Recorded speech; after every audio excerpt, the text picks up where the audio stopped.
একটু খেলে শরীরটা ভালো লাগবে। ওঠ মা, ওঠ। মা, আমি এসব খেতে চাই না। তুমি আমাকে আমার পছন্দের আপেল এনে দাও। আপেল খেলে আমার জ্বরটা অনেকটাই ভালো হবে মা। আপেল? কিন্তু আপেল কেনার মতো তো আমার কাছে কোনো টাকা নেই। মারে, তুই চিন্তা করিস না, আমি আপেলের ব্যবস্থা করছি। এই বলে টুনি সেখানে আর এক মুহূর্ত দেরি না করে সুখীদের বাড়ির উদ্দেশ্যে রওনা হয়। আর এক পর্যায়ে টুনি তার গন্তব্যে পৌঁছে যায়। কিরে টুনি, তুই হঠাৎ আমাদের বাড়িতে? কিছু হয়েছে নাকি? আমার মেয়ে খুবই অসুস্থ, সারাদিন কিছুই খায়নি। সে নাকি আপেল খাবে, কিন্তু আমার কাছে তো টাকা নেই। যদি তুমি আমাকে কিছু টাকা দিতে খুব উপকার হতো। আহারে, তোর মেয়ের অসুস্থতার কথা শুনে আমারও খুব খারাপ লাগছে। কিন্তু টুনি, আমার কাছে তো কোনো টাকা নেই, সব টাকা কবুতরের কাছে থাকে। কবুতর দাদা কখন আসবে? আমার হাতে তো বেশি সময় নেই, মেয়েটাকে একা রেখে এসেছি বাসায়। এই এলো বলে আর কিছুক্ষণ অপেক্ষা কর রে টুনি। কবুতর দাদা, তুমি এসেছো?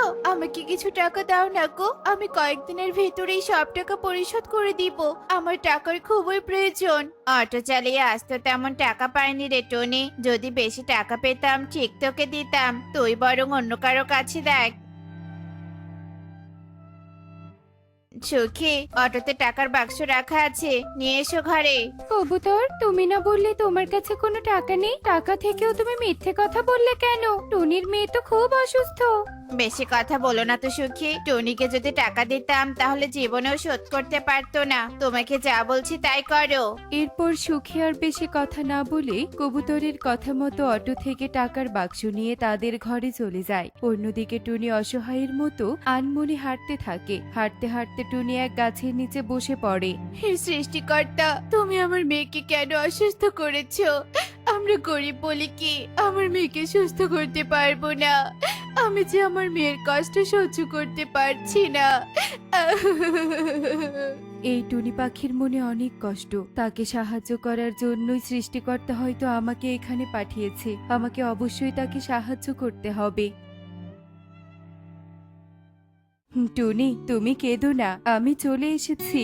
কে তুমি? তোমাকে তো আগে কখনো দেখিনি। আমি হচ্ছে পরী, সবার আপদে বিপদে পাশে দাঁড়াই। তোমার মেয়ে অসুস্থ, আমি তাকে সুস্থ করে দিব। তুমি সত্যি বলছো?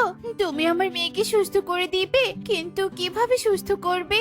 তুমি তোমার বাড়িতে ফিরে যাও। রাত হতেই তোমার বাড়ির পাশে চকলেট বাড়ি তৈরি হবে। সেই বাড়ি থেকে চকলেট তোমার মেয়েকে খাইয়ে দিলে সুস্থ হয়ে যাবে। আর বাকি চকলেটগুলো তুমি বাজারে বিক্রি করে তোমার সংসার খুব ভালোভাবে চালাতে পারবে।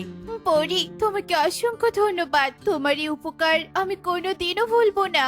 টুনি, একটা কথা মাথায় রেখো, সকাল হতেই চকলেট বাড়ি অদৃশ্য হয়ে যাবে। তুমি প্রতি রাতেই চকলেট বাড়ি পাবে। আর হ্যাঁ, কোনোদিন লোভ করবে না, লোভের ফল ভয়ানক হতে পারে।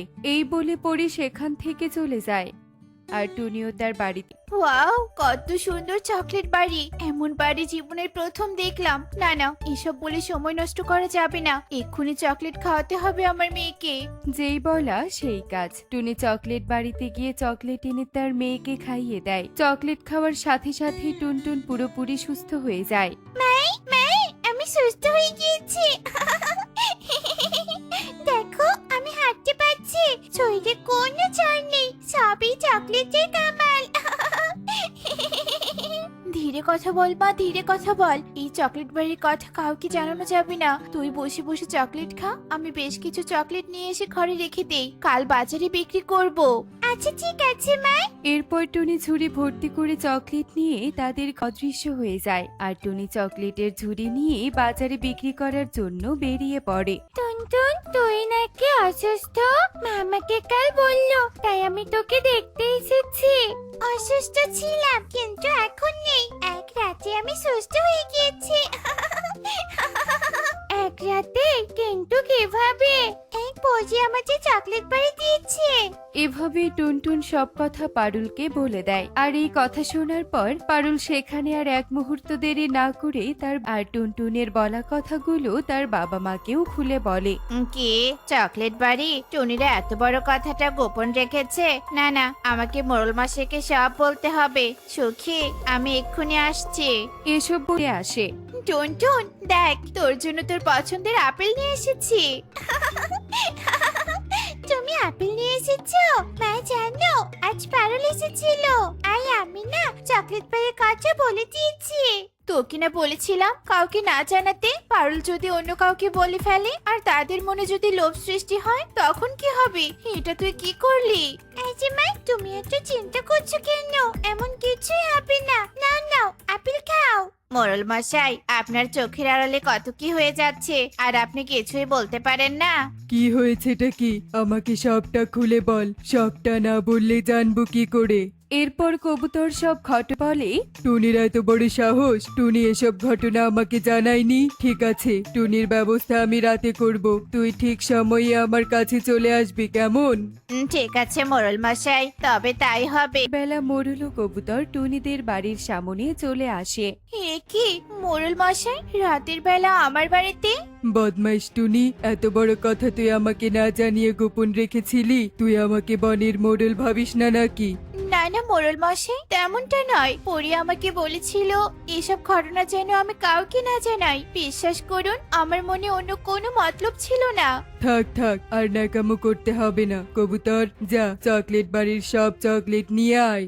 মোড়ল মশাই, আপনি এমনটা করবেন না। আপনি যদি এগুলো নিয়ে যান তবে আমি কিভাবে আমার সংসার চালাবো? দয়া করুন আমাদের।